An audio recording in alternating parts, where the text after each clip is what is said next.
Hey guys, welcome back to Scrummy Recipes.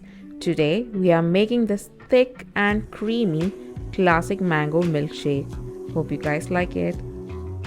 For this recipe, take a blender jar and add about 1.5 cups of super ripe mangoes. I've cut them into cubes, so if you could semi-freeze the mangoes, the better. Now add 2 tablespoons of regular sugar.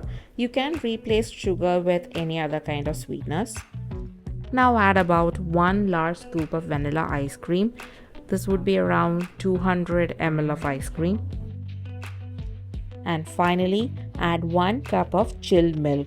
You can replace chilled milk with semi-frozen milk for a thicker consistency. Alright, let's close the lid and blend the milkshake for about 40 to 50 seconds or until it turns smooth and creamy in consistency as shown in the video.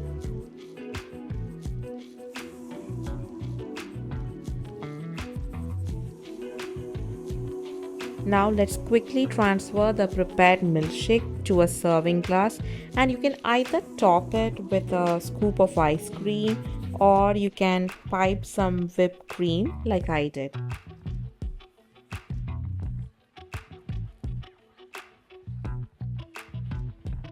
Garnish the top with a few mango chunks and serve them immediately. Hope you guys liked our video. Don't forget to like, share and subscribe to our channel. I'll see you guys again with another scrummy recipe. Until then, bye bye.